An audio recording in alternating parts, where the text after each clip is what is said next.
coloco uma posição do computador diferente. Vim para a varanda, que está mais fresca. Tá ótimo.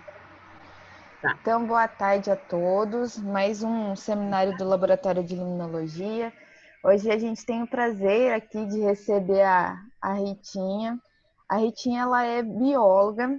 Ela fez mestrado dela em Desenvolvimento Regional e Meio Ambiente. E também agora ela é do programa Prof. Água, né, que é um programa de mestrado profissionalizante em Gestão e Regulação de Recursos Hídricos. Sim. E, atualmente, presidente do Comitê da Bacia Hidrográfica de Rio das Contas, na Bahia. E ela vai contar um pouquinho sobre ela também, e essa apresentação que ela vai fazer, que conta um pouco dessa história, né, da questão política e a questão social, de como que funciona. Ritinha, muito obrigada por ter aceitado o nosso convite. Fique à vontade, boa apresentação. Então, primeiro eu quero agradecer a Sorana. Eu conheci Sorana por conta de uma bióloga também, uma estudante de biologia aqui da UESB, Tainá. E eu fico muito feliz. Eu tenho 17 anos que me graduei, eu fiz bacharelado em Ciências Biológicas com ênfase em Ecologia de Águas Continentais, que é uma ênfase que tem aqui, tem Genética, Licenciatura e bacharelado em Limnologia, que é Águas Continentais. Então, eu fico muito feliz quando eu vejo jovens como Sorana. Eu tenho 2 filhos, um de 25 e um de 26. Um faz engenharia elétrica, o outro faz educação física. E, assim, fico muito feliz, né, como mãe, como profissional, de ver jovens em plena pandemia, quando muitas pessoas ou adoeceram ou estão sem perspectiva, e ressignificar. Então, assim, quando o grupo da biologia surgiu, eu fiz questão de fazer parte, porque, assim, eu terminei a faculdade, enveredei para uma outra área da biologia, e fiquei pouco distante da academia, da ciência, da pesquisa, e tem sido muito bom para mim. Foi aí que eu conheci Sorana. Se tiver algum professor, algum colega, ou já biólogo formado, ou outra área, parabenizar mesmo, né? Parabéns, Sorana é uma menina que eu conheci virtualmente, mas eu vejo o comprometimento dela, e isso é muito lindo de ver. É sinal de que a gente tem um futuro brilhante pela frente com esses jovens pesquisadores. E validar, mais uma vez, a ciência, né? Então, como a Sorana falou, eu sou bióloga de formação, fiz um mestrado na área ambiental, desenvolvimento regional e meio ambiente. Minha caminhada vem do órgão gestor da política de recursos hídricos e meio ambiente do Estado, eu coordenei aqui em Jequié durante 3 anos, trabalhei no município com educação ambiental, e quando eu voltei do mestrado, eu comecei a trabalhar na área de instrutoria, fiz instrutoria para a SEMA, Secretaria de Meio Ambiente do Estado, nessa área de meio ambiente, recursos hídricos e outras áreas, fiscalização, licenciamento, áreas que eu tinha afinidade. E quando eu retornei do mestrado, eu tinha deixado o cargo para ir assumir o mestrado, abrir mão mesmo do cargo de coordenadora para estudar. Quando eu voltei, um amigo, que era o coordenador, falou: Rita, está tendo uma renovação para o comitê. Eu achei super importante, gostei. Primeiro que eu ia me inserir de novo na minha cidade, que o mestrado foi fora, e aí entrei no comitê de bacia como suplente. Aí fui ficando e gostava das discussões, enfim, fiquei e virei presidente. Já estou no 2º ano, né, no 2º mandato, no caso, que são 2 mais 2 anos. E quando eu entrei no comitê, eu tive a oportunidade de conhecer o Prof. Água. Às vezes as pessoas perguntam, gente, outro mestrado? Mas não é nem o título em si. Na verdade, é uma forma de aliar o conhecimento que eu tinha na prática e um pouco da cientista que fui na biologia. Eu trabalhei com taxonomia de insetos aquáticos, fui monitor da disciplina de invertebrados 3, enfim. E aí entrei no mestrado justamente para estudar mais e dar mais qualidade na participação do lado de cada bacia. E aí o Prof. Água entrou na minha vida, que é um mestrado acadêmico, que ele é capitaneado pela ANA, pela CAPES e a Unesp, lá em São Paulo, que é a sede, mas tem mais 10 ou 11 universidades. Aí no Rio é a UERJ, que tem o Prof. Água, está na 3ª turma, se não me engano. A Bahia é a 2ª turma, a minha turma é a 1ª. E aí vamos falar um pouco da Política Nacional de Recursos Hídricos e a gestão participativa no Comitê de Bacia Hidrográfica. Fiquei muito feliz com o convite de Sorana, porque eu acho que é importante a gente falar da limnologia, como é o laboratório que vocês trabalham, né, um laboratório de limnologia, e entendendo o que é a ciência, a limnologia, né, lago, água continental, água doce, reservatórios, rios. Então, a limnologia e o Comitê de Bacia Hidrográfica têm uma particularidade bastante comum, né? Ambos estudam água e água doce. Ambos ou seja, trabalham na perspectiva de garantir água e água doce, cada um no seu papel. Vocês aí na UFRJ e as universidades, trabalhando em prol da ciência, do conhecimento, de propagar o conhecimento, e a gente, do lado de cá da bacia hidrográfica, é realmente garantir e partilhar a água para os diversos usos. Mas a gente só consegue partilhar a água para os diversos usos se vocês fizerem um trabalho do lado de lá. Se nós, cientistas, né, me coloco como cientista também, fizer um trabalho de reconhecimento mesmo de tudo que acontece na bacia. Então, é o casamento que eu acho perfeito. A bacia hidrográfica, o comitê de bacia e uma ciência que estuda exatamente tudo que envolve a questão da água doce, seja o lago, seja um rio, seja um reservatório, um açude, enfim. E aí essas imagens trazem muito o que elas refletem o que é uma bacia hidrográfica, o que é um comitê de bacia. De um lado, o governo, a sociedade, tentando partilhar a água para os diversos usos, que a gente sabe que a água tem os seus múltiplos usos e suas múltiplas funções. E aí eu trouxe a imagem da formiga, que bem tem a ver com a gente, né, comigo, da biologia, e vocês, que alguns são biólogos, ou todos, não sei. E essa parte humana, né, da participação. Então, a gente só consegue fazer o que faz em prol da gestão e da regulação dos recursos hídricos se a gente trabalhar de forma coletiva e de forma compartilhada. Então, é isso que eu vou falar um pouco para vocês. Aí eu trouxe algumas datas que são simbólicas, né, muitas vocês conhecem. 5 de junho, 17 de setembro de 87, 5 de novembro de 2015, janeiro de 2019, 31 de dezembro. Pensando que algumas datas dessas, né, a gente sabe que são datas que são simbólicas mesmo, 31 de dezembro, por assim dizer, a confraternização universal. Se a gente for para junho, a gente vai ter o Dia do Meio Ambiente, 87. Normalmente eu faço essas perguntas ao vivo, né, faço uma enquete ao vivo, justamente para entender se a gente consegue se lembrar de alguns acontecimentos que envolvem, né, a questão ambiental, a questão de recursos hídricos, e o quão o meio ambiente e a água e a gestão da água estão diretamente relacionados com a nossa saúde, com a nossa qualidade de vida. Então, eu trouxe 87, muitos de vocês não eram nascidos ainda. 87 foi o acidente que aconteceu lá em Goiânia, por má gestão, por mau gerenciamento de resíduos sólidos, e a gente sabe, né, aí na Baía da Guanabara aconteceram vários fatos, o último mais marcante foi a questão da geosmina, e por conta de mau gerenciamento também de um resíduo, mau gerenciamento de esgoto, enfim. Então, 87 foi um acidente com césio em Goiânia, foi marcante, até hoje as vítimas ainda sofrem, né, sequelas. Aí vem 5 de junho, é o Dia do Meio Ambiente, claro, que é meu aniversário, coincidentemente. 5 de novembro de 2015 foi o que aconteceu em Mariana. Aí vem janeiro de 2019, Brumadinho. Tudo isso pensando que a gente precisa aliar conhecimento científico com conhecimento popular e entender a importância que é a questão ambiental e de recursos hídricos para a qualidade de vida. E a importância que tem fazer da forma como deve ser feita, correta. E aí eu gosto sempre de começar falando da importância dessa visão que a gente tem geral do ambiente da sociedade, né? Pensando que o Brasil, 80% da população brasileira vive nas cidades hoje. Então, assim, tem uma grande bacia hidrográfica aqui na Bahia, que chama Bacia do Paraguaçu, que é um dos afluentes do Rio São Francisco, nasce na Chapada Diamantina, assim como o Rio das Contas, e essa bacia do Paraguaçu abastece Salvador, a região metropolitana de Salvador. E aí eu conto essa história, fazendo um contexto com essa imagem, falando, né, do processo acelerado de uso e ocupação do solo, do Brasil ter passado de rural para urbano, e aí os contrastes se acentuam. E foi feita uma pesquisa em Salvador para saber se o soteropolitano sabia de onde vinha a água, né, que abastecia Salvador. E muitos falaram, vem da torneira.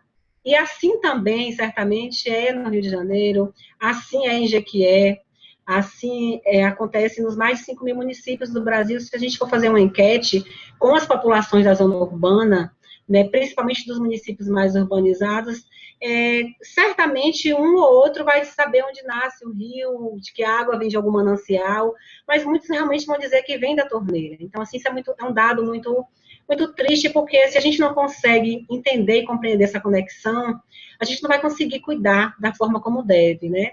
A ONU estabeleceu agora a década dos oceanos, e a gente sabe que mais de 80% dos resíduos que vão parar nos oceanos, eles vêm das bacias hidrográficas. Eles vêm de onde? Eles vêm dos rios.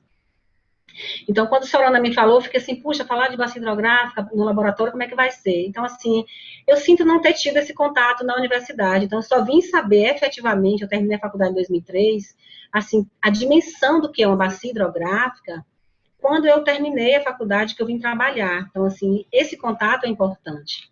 Então, assim, parabenizar por esses grupos que vocês propuseram, porque isso é importante aliar o conhecimento da base com a academia, né? Então, assim, os contrastes se acentuaram e generalizou pelos países inteiros. Eu sempre gosto de trazer essa visão geral. Nossa visão geral do meio ambiente é exatamente essa. Se pensarmos, né, eu não conheço o Rio de Janeiro, mas a gente pensa, puxa, a Baía da Guanabara, o Pão de Açúcar, o Cristo Redentor e vários outros ambientes que a gente quer conhecer, e são ambientes que a gente quer bonito e quer ver lindo, né? E aí a Constituição fala para a gente que todos têm o direito a esse meio ambiente ecologicamente equilibrado, né, que é bem de uso comum e essencial à sadia qualidade de vida, mas ele traz também uma responsabilidade, que é o artigo 225.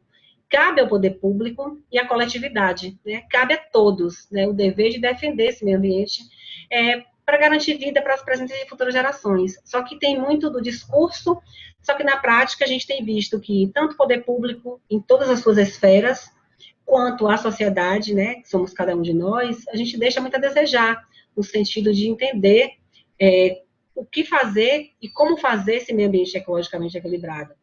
Eu estava conversando com uma amiga, uma sócia, a gente realizou uma empresa e a gente colocou ela, abriu as portas virtuais agora na pandemia, e a gente discutindo muito essa questão da sustentabilidade. Então, assim, aqui no Nordeste, um pouco aí no Rio também, a gente passou maus bocados com relação ao óleo nos oceanos, né, ao óleo nas praias. E aí eu fico pensando agora, a gente com contato com várias pessoas, gestores públicos, falando como o perfil dos resíduos mudou, né, nas cidades, principalmente nas cidades litorâneas. E muitas máscaras, né, nos ambientes costeiros, nos rios. Então, assim, a gente se preocupou tanto para saber a origem do óleo do mar, que até hoje não se sabe, mas a gente faz o básico, que é, né, jogar dejetos e EPIs em ambientes aquáticos. A gente ainda tem a ideia de que a água tudo leva. E aí, eu gosto, né, a gente tem a política 9433 de 97, que é a Política Nacional de Recursos Hídricos, que é a Lei das Águas. Lá atrás, em 81, a gente tem a Política Nacional de Meio Ambiente, que essa política ela veio muito por um anseio externo, né, por um lobby internacional, os grandes financiadores saindo da década de 70 para 80, com os grandes empreendimentos que chegaram no Brasil, falou, não, o Brasil precisa ter uma política de meio ambiente definida, porque a gente sabe que nós temos a maior reserva de água doce do planeta, a gente tem aqui no nosso país, e a maior floresta tropical, e fora outros ecossistemas como a Caatinga, que são únicos, enfim. Então, assim, a gente não tinha uma lei específica para regular sobre as questões ambientais. Tanto que o instrumento, o licenciamento ambiental, ele vem só a partir de 81.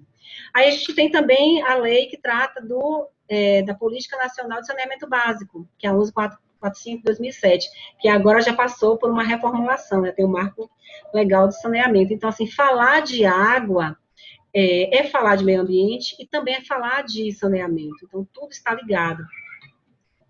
E aí eu gosto sempre de trazer essa imagem de um iceberg. Ela é muito usada também, né, pela psicologia para entender o pouco que a gente sabe da gente, quando o ápice lá, a ponta do iceberg, é o que a gente conhece de nós mesmos, o que está submerso é o que a gente não conhece, isso também é aplicado na tecnologia, para a gente saber que o que a gente conhece da internet é o que está na parte, né, para fora, a ponta do iceberg, mas o que está submerso é o mundo obscuro da tecnologia.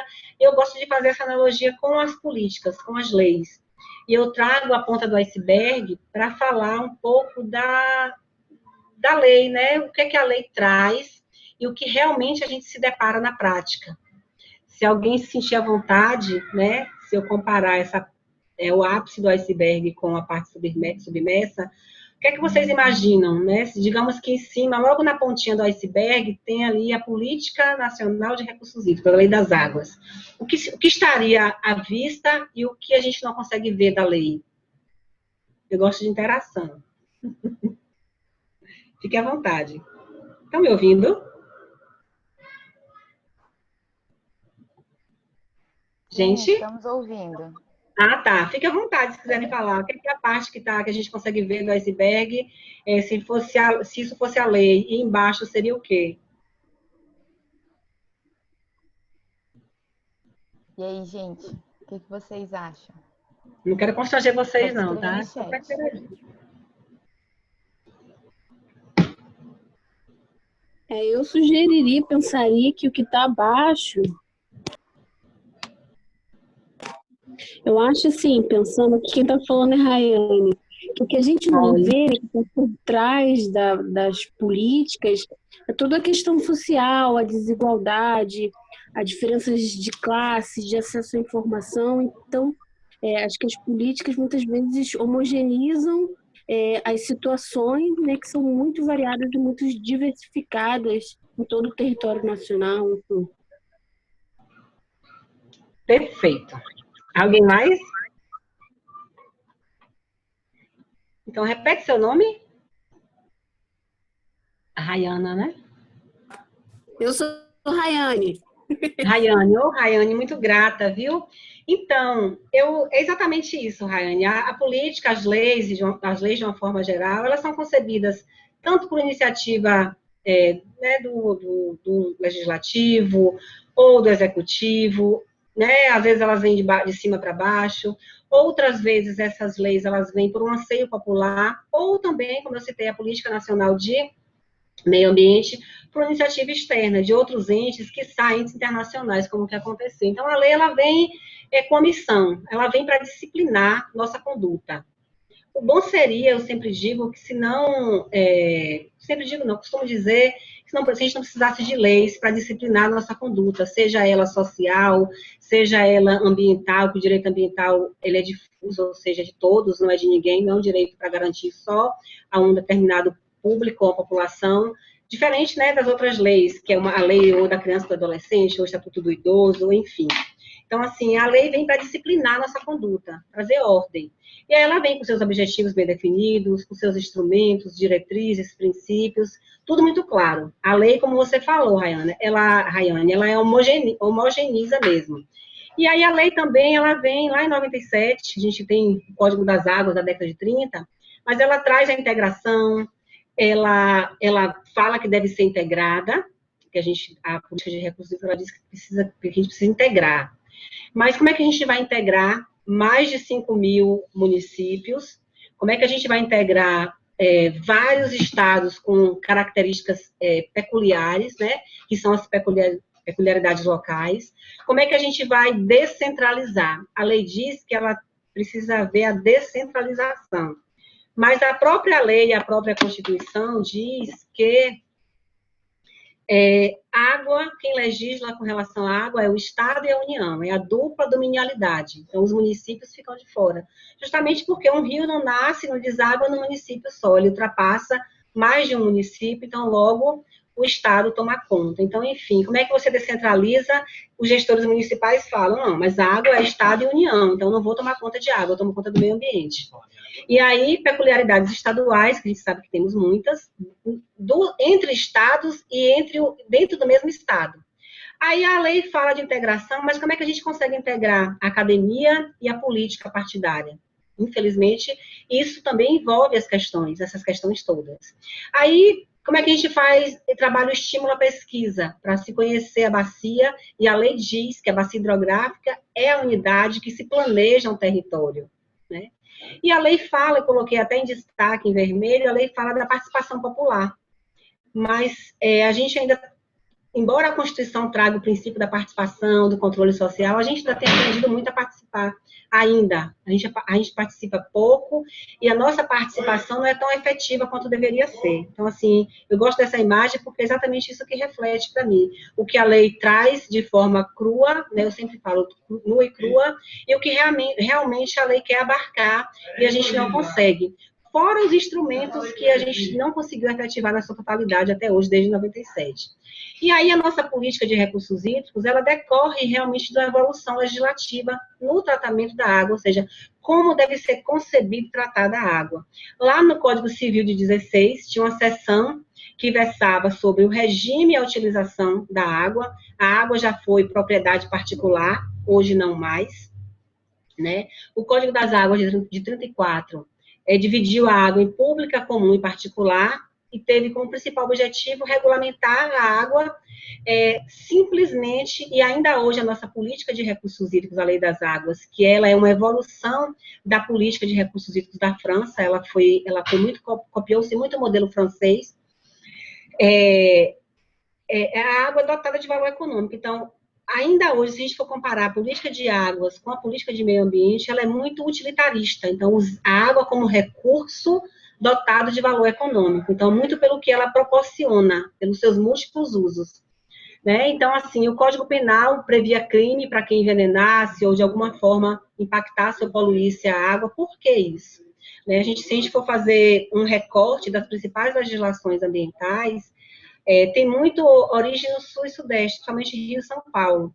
E aí o que acontece? Por que isso que penalizava? Porque qualquer impacto no reservatório, no manancial, ele impacta diretamente na economia, impacta diretamente no setor produtivo, dada a importância e os usos múltiplos da água. Né? Alguns fundamentos da política, eu já falei, até vou repetir, que é um bem de domínio público. Hoje a água é de domínio público, mas no passado ela já foi propriedade particular. Imagine uma propriedade que eu tenho na zona rural, por assim dizer, eu não deixo ninguém pegar porque a água é minha. Não. A água, por ser um mineral, né, claro, minério é da União, então é dotado de domínio público. E dotado de valor econômico e um recurso limitado. Né? A água que circula, que a gente tem circulando, é a mesma desde sempre. A gente consegue mudar a qualidade da água e a água muda de espaço também, né? Ela vai para outro lugar. Então, aquela música que falava, né? O sertão vai virar mar, o mar virá sertão. A gente nunca viu isso tão presente nos dias de hoje. E aí a lei traz também que em situação de escassez, o uso prioritário é para o consumo humano e a dessedentação animal. Isso é válido, isso é o que acontece exatamente na prática. Vou dar um exemplo para vocês mais no final, quando eu for falar um pouco da participação aqui no comitê. E aí fala que a gestão de recursos hídricos, ela deve proporcionar usos múltiplos das águas, é óbvio, seja para abastecimento, seja para irrigação, para os diversos usos, para a economia, para a indústria, para o lazer, enfim, para tudo, e utilizar a bacia hidrográfica como unidade para se planejar o território, né? E aí fala também que a gestão deve ser descentralizada, participativa e deve envolver o poder público, os usuários de água. Nós não somos usuários, pelo menos aqui na Bahia, a gente não tem cobrança pela água. A lei prevê a cobrança pelo recurso água, mas a Bahia não cobra ainda. Então, eu sou consumidora. Quem é o grande usuário é a companhia de saneamento do meu estado, né, que capta a água bruta, faz o tratamento e distribui, né, para as residências. E aí conta com essa descentralização. Só fazendo um resgate, a primeira lei das águas, quando ela foi de 97, mas lá em 91, quando ela estava tramitando ainda, um dos relatores, eu não me recordo o nome dele agora, o que chamou a atenção dele é que não tinha esse princípio da participação popular. Mas se é um bem, um recurso único, dotado de valor econômico, e em caso de escassez, consumo humano, dessedentação animal, é preciso que todos pensem esse mesmo recurso. Então, foi por isso que foi inserido esse princípio da participação. Então, assim, acho que é um grande avanço da nossa política, é justamente garantir a participação popular, como forma de garantir água para os diversos usos. E aí, o objetivo da política, dentre tantos, é garantir água em quantidade e qualidade adequada para os vários usos, garantindo até o que o próprio artigo 225 da Constituição fala com relação ao meio ambiente, para as presentes e futuras gerações é justamente pensar na sustentabilidade, proporcionar e incentivar o uso racional e integrado dos recursos hídricos, com vistas a garantir esse, né, tão sonhado, almejado desenvolvimento sustentável, que é pensando também no hoje e nas futuras gerações,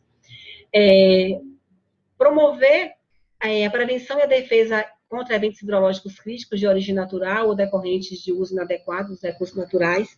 Então, assim, eu acho que a lei é muito linda, muito bem pontuada, mas, assim, por isso que eu coloquei aquela imagem do iceberg. Só que na hora da prática, a gente consegue entender que mais de 33 milhões de brasileiros ainda não têm acesso à água, né? Se a gente for para esgoto, a situação ainda piora. Então, assim, a gente sabe que os objetivos são bem claros, mas precisamos avançar muito. Por isso que eu acho importante essa junção da ciência com quem está na base, o comitê, como a gente, né? Como eu faço parte do comitê, e ter uma oportunidade de transitar pelos dois espaços, pela academia e pela base, para saber exatamente onde as pessoas mais precisam ser atendidas. E aí, a política, né, na implementação dela, fala que os poderes executivos do Distrito Federal e dos municípios devem promover a integração das políticas todas, da política de saneamento, das políticas de uso e conservação do solo, da política de meio ambiente, em todas as suas esferas. Imagine, se eu falando só da política de recursos hídricos, a gente consegue imaginar o quão é limitante a gente conseguir descentralizar, integrar uma única política com vários entes. Imagine a gente conseguir integrar as várias políticas que fazem acontecer o planejamento de um território, né, que é o saneamento básico, que é a questão ambiental, do ambiente natural, por assim dizer, uso e ocupação e conservação do solo, porque tudo isso está interligado, e tudo isso reflete nos mananciais, seja num reservatório, seja num lago, seja num rio, seja num açude. Aqui na Bahia e no Nordeste, no semiárido, a gente tem uma realidade diferente, que são as cisternas, para captação de água de chuva, que tem lugares que não chove muito pouco, 1 mês ou 2 meses, 3 meses no máximo no ano, então não tem água no subsolo, a água da salobra, então tem que captar água de onde? Da chuva. Então, assim, imagine como você integra tudo isso com essas peculiaridades. E aí entra a participação, né? A participação é exatamente um termo que vem do latim, que significa o quê? Ter parte na ação. E é exatamente isso que o comitê faz, ter parte na ação. E isso que a Constituição traz, a política de recursos hídricos traz isso, a política de saneamento básico traz essa participação mais ativa, mais clara. A de meio ambiente chama todo mundo, mas ela não deixa claro de que forma a gente vai participar. Como o próprio direito ambiental diz, é de todo mundo se faz presente, todo mundo quer fazer parte, mas na hora de assumir responsabilidade também ninguém quer fazer parte. É bem o que diz o direito ambiental, né? De todos e de ninguém. Mas assim, não tem essa participação ativa mesmo que tem nos comitês de bacia, e essa participação ativa que tem na política de saneamento, né? A 11441, foi isso, em 2007, que agora a gente tem um novo marco do saneamento. E aí a política de saneamento traz também a participação, ou seja, os planos de saneamento, eles devem ser construídos junto, não para, com a população. Então, assim, isso é avanço, mas a gente ainda não tem conseguido avançar na participação.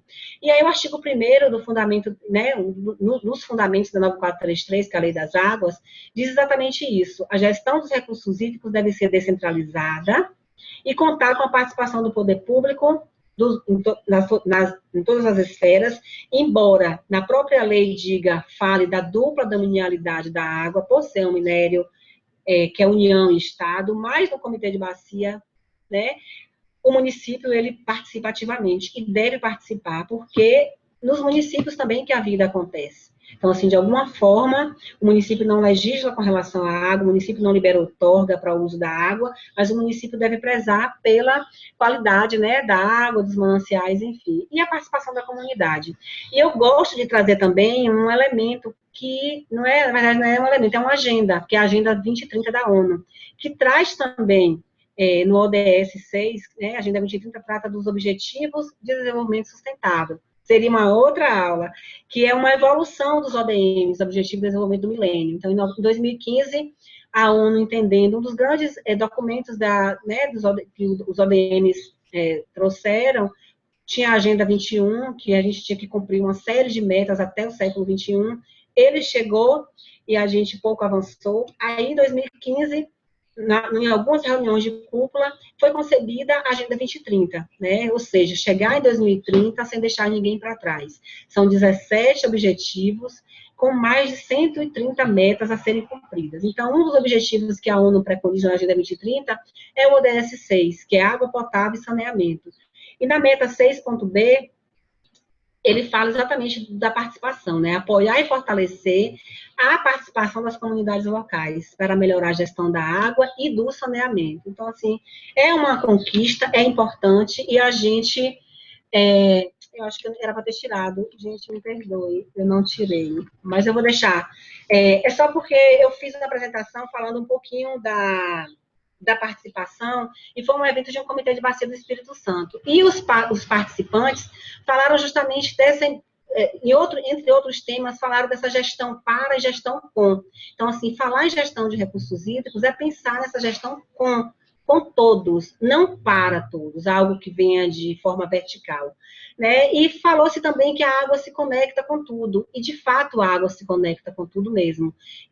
Vocês que trabalham na limnologia, veem isso muito claramente, como tudo interfere na qualidade da água quando vocês vão fazer coleta, tudo interfere na temperatura, na turbidez. Então, o que acontece no entorno, o que acontece do lado externo e internamente também nos mananciais interfere diretamente, e a água realmente se conecta com tudo, né? Água para quem?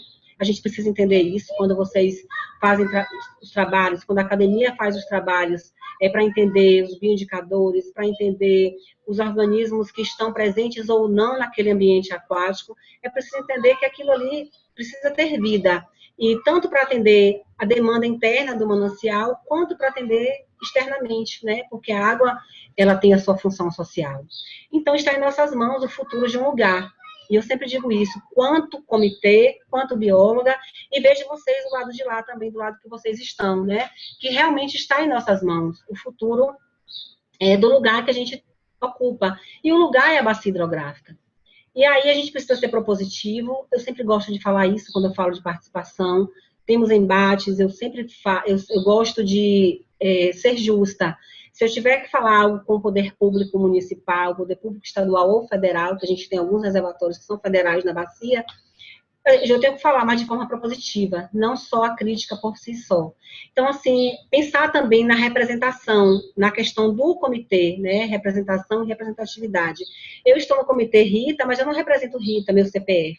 Eu represento várias instituições da sociedade civil que me colocaram lá, né? Então, pensar em inovar, pensar em trazer realmente a academia para perto da sociedade, para perto do comitê de bacia, é reconhecer o papel nobre que temos e priorizar as demandas e realmente fazer parte dessa construção coletiva.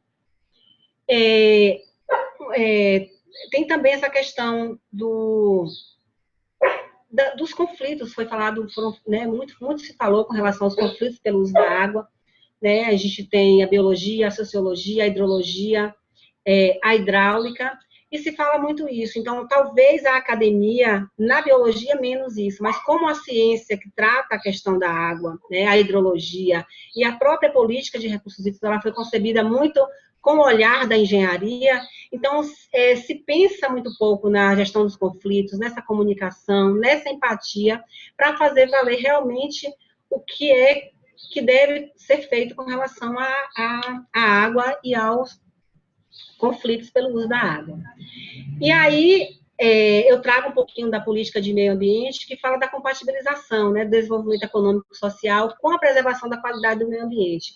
Aí, quando a gente vai para a política de águas, né, a política de meio ambiente, ela é mais preservacionista, conservacionista. A política de águas, ela pensa muito no valor economicista da água. Né? Então, a 943697, que é a política de água, ela traz muito isso. Assegurar para atual e futuras gerações disponibilidade em padrões de qualidade e frisa, né? Adequada aos respectivos usos. É muito no sentido do uso.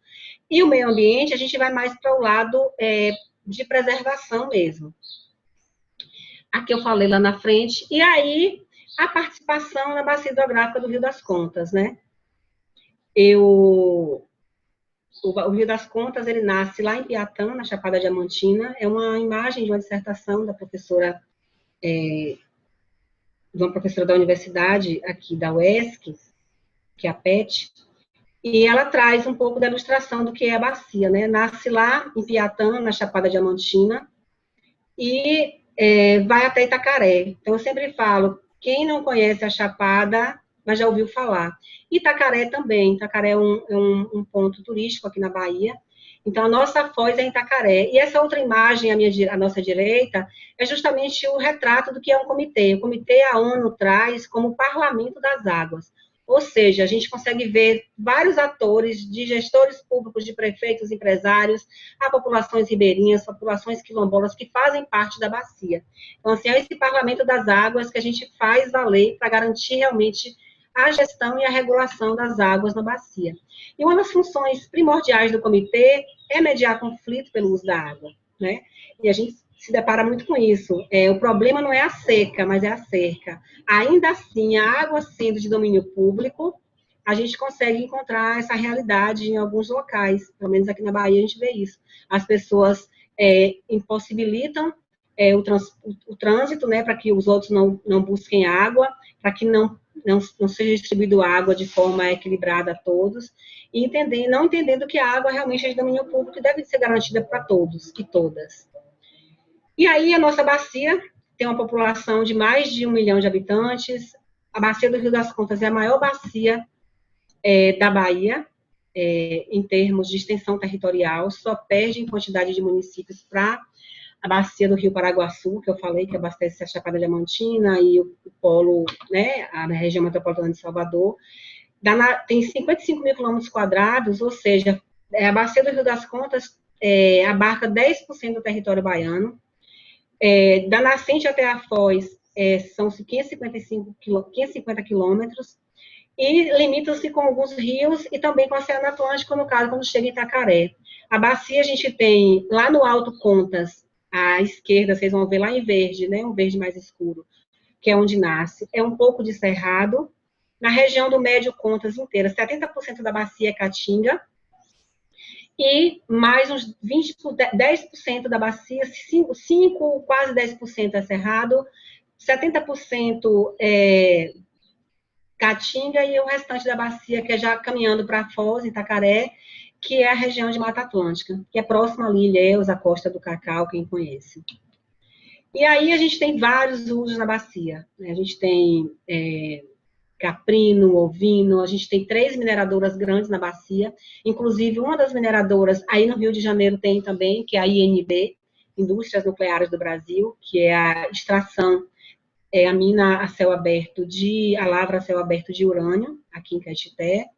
Nós temos vanádio, nós temos níquel e outros minérios, né, que tem valor econômico menor, granito e por aí vai. Então, assim, tem agricultura, tem agropecuária.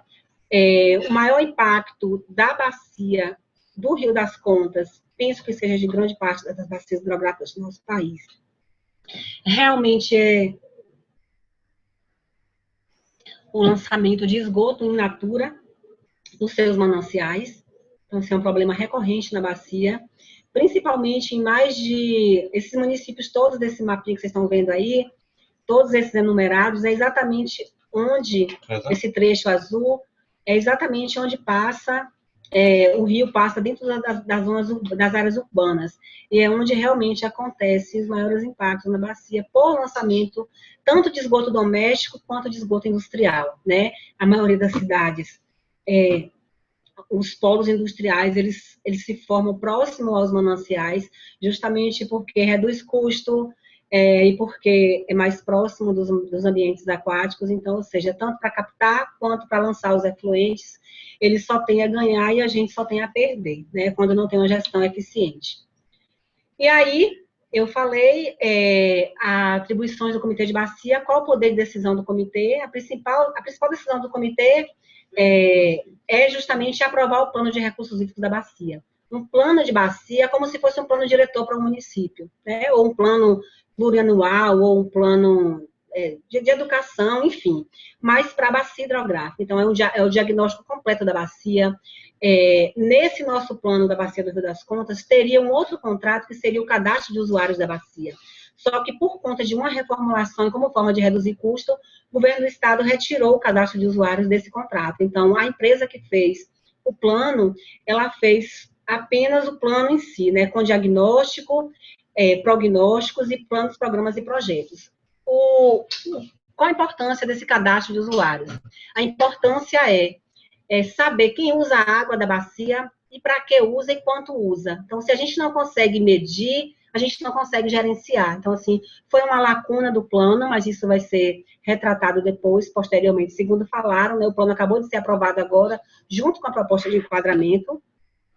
E aí são os dois produtos, são mais de 2.000, 3.000 páginas, justamente com tudo que acontece, tudo que tem na nossa bacia, né? E propostas de melhoria, de investimentos, de recursos para saneamento, de recursos para revitalizar a bacia, tudo isso é proposto nesse plano e nessa proposta de enquadramento. A gente tem metas a serem cumpridas para a gente chegar, porque o enquadramento é basicamente o rio que temos, o rio que queremos é muito em função do uso, né, do que tem hoje, do que se usa da bacia hoje, do que se lança na bacia, e do rio que a gente tem, de acordo com os vários usos, diversos usos e os impactos, o rio que a gente quer. Só que entre o rio que a gente tem e o rio que a gente quer, isso não é Rita, não é metodologia minha, é a metodologia da Agência Nacional de Águas, a gente precisa conceber o rio que a gente pode ter, porque várias atividades estão concebidas e consolidadas na bacia. Eu não posso querer que, embora seja da área de biologia, de meio ambiente, recursos hídricos, querer o rio 100% com classe 1. A gente tem uma resolução CONAMA, que é a 357, que trata sobre o enquadramento e as classes em função dos usos. Então, assim, a classe 1, a classe especial é aquela água que não pode ser usada para nada, lançar nenhum efluente nenhum. Classe 1 é aquela água também, uma qualidade excelente. O Brasil, a lei diz que se não tiver enquadramento, todo rio é classificado como classe 2, ou seja, lança, mas também capta e faz aquele tratamento que é feito no nosso país. E aí, entre o rio que tem e o rio que queremos, tem uma distância. E qual é o rio que a gente pode ter, sendo que nessa bacia, como a gente viu aqui, o tanto de uso que já está consolidado na bacia, eu não posso querer escolher, pronto, meu trecho 7, onde está Jequié, por exemplo. Eu quero que o trecho 7 todo trecho desse rio ele seja classe 1. Como é que a gente vai conseguir lançar efluente nesse rio, se eu quero classe 1? Por melhor que seja o tratamento, esse efluente não vai sair classe 1, né? Por conta de todas as peculiaridades que a gente tem com relação ao nosso tratamento que é dado no nosso país. Então, é realmente pensar no rio que pode ter, claro, prezando pelas metas progressivas e prezando por melhorar cada vez mais a qualidade dos nossos mananciais. E aí, uma outra atribuição da gente, um outro papel que o comitê tem, que a participação social tem, é fazer a alocação de água, ou seja, partilhar água em períodos secos. E essa metodologia de alocação, ela surgiu no Ceará, a Agência Nacional de Águas, ela hoje que faz esse processo no Brasil inteiro, por quê? Porque a maior parte dos reservatórios que tem em algumas bacias, principalmente na bacia do Rio das Contas, a gente tem mais de 10 reservatórios que são federais. Ou foram construídos pela CHESF, Companhia Hidrelétrica de São Francisco, ou pelo DENOX, que é o Departamento Nacional de Obras contra Secas, ligado ao Ministério da Integração Nacional, e também a Codevasf, que é a Companhia de Desenvolvimento do Vale do São Francisco, que são justamente obras tanto para garantir energia, quanto para garantir irrigação nesses trechos que não tem água em tanta quantidade assim. E aí, o que a gente faz no comitê também é partilhar essa água, é alocar água. A gente se reúne com os diversos usuários de água da bacia, a hidrelétrica, o irrigante, a mineradora, a indústria, os pequenos usuários, os pescadores, para entender que vai passar um período na bacia de seca e essa água precisa ser direcionada para quem é prioridade segundo a lei, justamente para garantir o abastecimento. Então, a gente faz a alocação em 8 reservatórios na bacia, todo ano, a ANA, ela disponibiliza os técnicos que vêm de lá, da Companhia de Marcos Regulatórios, da Agência Nacional de Águas, que é uma superintendência que trabalha com a regulação de recursos hídricos, trabalha com outorga, fiscalização e também essa parte de marco legal de alocação. justamente para garantir que tenha água, ou seja, Chesf diminui um pouco de turbinar e gera menos energia para sobrar água para a população que precisa. Irrigação, diminui mais a irrigação, coloca irrigação em períodos alternados, reduz a produção para garantir água para o abastecimento humano. Aqui no Nordeste, não sei como é que funciona aí no Rio, mas assim é diferente, creio, né? A gente tem períodos aqui que o abastecimento em algumas localidades, em algumas comunidades, só acontece por carro-pipa.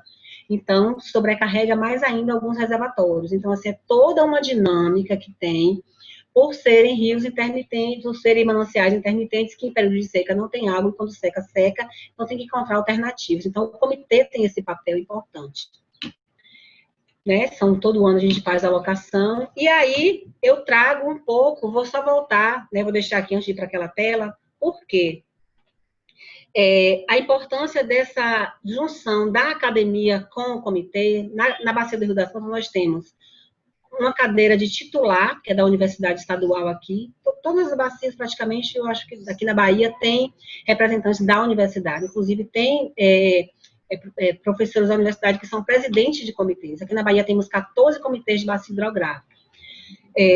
Tem todos estaduais, o federal que tem é o São Francisco, mas só que não entra na conta da gente, porque envolve outros estados. E um aspecto importante desse trânsito da academia, da universidade no comitê, é a contribuição que a universidade tem a dar. Porque no comitê a gente tem, por acaso, eu sou uma presidente, a primeira presidente mulher do comitê, por ter primeira presidente também com perfil técnico, né, por ver o outro lado da gestão dos recursos hídricos, mas a gente também tem seu José, tem seu Carlinhos, que é do Sindicato Rural, tem Zé da Balsa, que atravessa as pessoas na balsa dele quando o rio está cheio, e é um pequeno irrigante, tem o pescador, então tem várias pessoas de diversas escolaridades na bacia, super importantes, extremamente importantes, mas assim, eu falo que a universidade tem um papel importante, porque na época da concepção no nosso plano de bacia, tem uma área na nascente, que é uma área que é a região que o Rio das Contas nasce, lá em Ipiatã. Quem tiver a oportunidade de conhecer a Chapada Diamantina, fiquem à vontade. São lugares belíssimos, Lençóis, Rio de Contas, e vários municípios. Então, o que acontece? É uma região muito fria e muito peculiar. O clima da região do Alto Contas, ele é um clima semelhante ao clima do Mediterrâneo. Então, assim, a gente tem produção de azeitonas, produção de morango orgânico, produção de cachaça, de cana-de-açúcar, cachaça, inclusive orgânica. Temos produção de cafés excelentes, inclusive cafés que vão para o Vaticano, saem de lá da Chapada Diamantina, dessa região. Então, assim, tem uma peculiaridade muito grande com relação à peculiaridade do solo, ao clima, à fertilidade do solo. E aí, o que acontece? Inclusive, vai ter uma rota de vinícolas agora na Chapada, porque o potencial do solo e a altitude é muito boa para se plantar uvas.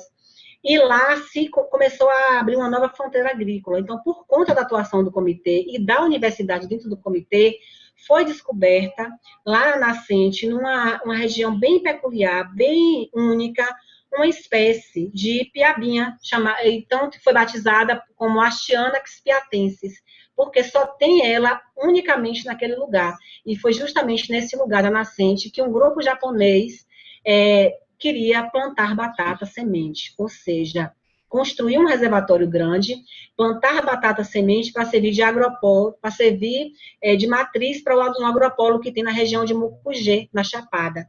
Então, assim, a importância desse estudo é que talvez as populações que não tem esse olhar, não tem esse olhar científico acadêmico, talvez não conseguisse descobrir isso. Então, assim, por um estudo da universidade, a gente conseguiu, inclusive, barrar que esse empreendimento ganhasse forças e ele não foi à frente. Então, isso é super positivo, por isso que eu falo da importância. Então, a limnologia com a bacia hidrográfica, com o comitê, tem tudo a ver. Então, assim, esse professor é o professor Sérgio Sonoda, que é aqui da Universidade, do curso de Limnologia aqui da UESB. Então, assim, eu fico muito feliz, porque realmente é um casamento perfeito. E aí, da Bahia ao Rio de Janeiro, né? Eu falei que aqui nós temos 14 comitês. Eu só vim saber o que era comitê depois que eu saí da universidade. Então, assim, eu acho super importante vocês saberem o que é que está acontecendo, inclusive estudar as bacias hidrográficas, para contribuir de forma efetiva. Então, meu trabalho do mestrado hoje, do Prof. Água, é justamente como enquadramento. Eu vou explicar por que eu escolhi esse tema, que acho interessante vocês saberem. E aí, no Rio de Janeiro, né, vocês têm 9 comitês de bacias hidrográficas, são 9 regiões hidrográficas com 9 comitês de bacia. Certamente vocês conhecem, mas para quem não conhece, tem lá no site do INEA, é super completo, inclusive até mais completo que aqui na Bahia. Gostei demais quando eu vi, tenho vários amigos aí do Comitê do Guandu, da Baía da Guanabara, do Comitê de Piabanha, dos Rio Dois Rios, enfim. Um monte de gente boa que eu conheço aí no Rio, que trabalha efetivamente na gestão dos recursos hídricos na parte dos comitês de bacia e do próprio INEA também. Tem alguns amigos aí. E aí, vocês conhecerem um pouco da realidade de vocês. Eu acho importante os estudantes estudarem a bacia e contribuírem para o fortalecimento dos comitês, que é realmente quem faz acontecer a gestão e dialogar com o poder público nas esferas todas com relação à qualidade da água, principalmente agora que o saneamento entrou na agenda da Agência Nacional de Águas, né, que até mudou o nome, Agência Nacional de Águas e Saneamento Básico. Então, vamos em frente para a gente fazer valer e garantir o acesso. E aí, como é que a gente consegue avançar na gestão participativa? Essas imagens eu gosto de trazer, porque, assim, a primeira imagem lá em cima à esquerda, né, meio, assim, ferrosa, é na região que nasce o Rio das Contas. Né? Não nasce em um só lugar, um rio não nasce em um só lugar. Uma das regiões de nascente do Rio das Contas, lá na Chapada Diamantina. E aí, a segunda imagem lá à direita, que tem um senhor nadando, também é lá em cima, na nascente, onde tem menos carga de poluentes, onde tem menos indústria, menos impactos, cidades não passam próximos. É um dos pontos mais altos do Nordeste, né, a região dos Três Morros. E aí, descendo, é justamente essas 3 últimas imagens de baixo, a centralizada e a esquerda e a direita, é exatamente como é que a gente consegue fazer gestão participativa se a gente nosso discurso, é diferente da prática, né? Então, assim, esse barquinho aí é de um ribeirinho aqui da região de Jequié, que é o maior município da bacia, com mais de 160 mil habitantes, e não temos plano de saneamento ainda, não temos plano de resíduos, e a gente vai caminhando para isso aí, né? Então, assim, muito esgoto ainda industrial e doméstico lançado, vocês veem lixo, a gente vê um contraste bem grande, como é a região de Caatinga, né? A região do solo rachado e a baronesa do lado, as baronesas são macroalgas, que são bioindicadoras mesmo, né? Então, elas, em um momento, elas purificam, elas filtram, mas se tiver muita carga orgânica, claro, vocês sabem disso, ela vai se proliferar e aí, como todo bom ser vivo, nasce, cresce, reproduz, morre e torna um ambiente eutrofizado. Então, assim, a nossa realidade aqui é essa. Inclusive, tem um reservatório que é da Chesf, que gera energia aqui no funil, depois vocês olham na internet, tem determinadas épocas do ano que esse reservatório, quando eles vão soltar água, vão abrir as comportas, tem toneladas de baronesas, e essas baronesas descem para Itacaré. Junto com as baronesas, por ser numa região de Mata Atlântica, aí desce jiboia, desce sucuri, e por aí vai. Então, assim, chega tudo nas praias, nas belas praias de Itacaré. Então, assim, uma mensagem simbólica que a gente recebeu quando foi fazer nossas reuniões, são itinerantes. A gente tem 4 reuniões no comitê por ano, ordinárias e extraordinárias, quantas forem necessárias. A presidente do Conselho de Turismo de Itacaré falou que vocês fazem lá em cima reflete aqui na gente. E realmente isso é verdade. Se a gente for observar que 80% essa imagem do meio reflete isso, do nosso lixo que vai para os oceanos, eles vêm das cidades, né? Vêm das bacias hidrográficas, e tudo é carreado. A gente ainda tem a ideia de que o rio tudo leva, né? Que a água tudo leva. E não é bem assim. E aí, como é que faz gestão participativa? Eu quis colocar nem combinei com Sorana, mas achei importante estar diretamente ligado, né? Se a gente for trazer o conceito do que é saneamento básico, o saneamento básico envolve 4 pilares, envolve captação, tratamento, distribuição de água, envolve coleta, tratamento e despejo de esgoto, envolve coleta, tratamento, destinação ambientalmente correta dos resíduos sólidos, o esgoto é um resíduo líquido, e drenagem de águas pluviais. Pronto, então tudo isso envolve água. E tudo isso envolve meio ambiente, tudo isso envolve saneamento. Então, como é que a gente está com relação ao saneamento hoje? Então, isso reflete na bacia, isso reflete nos estudos que vocês fazem aí, com certeza. Vocês vão encontrar, eu trabalhei com organismos bioindicadores de qualidade de água, então, assim, tem organismo que ele não vai estar nunca no ambiente eutrofizado, nunca, no ambiente com água parada, nunca, no ambiente lêntico, nunca, porque ele é de água corrente, ele é de água limpa, oxigenada, então, assim, vocês lidam com isso, vocês lidam com o reflexo da falta de saneamento nos mananciais, quando vocês vão fazer coleta, que vai ver temperatura, que vai ver algas, que vai ver plâncton, que vai ver zooplâncton, que vai ver tudo. Todos os organismos que ali estão, se vão fazer conteúdo estomacal de peixe, vocês vão encontrar o que dentro do estômago do peixe?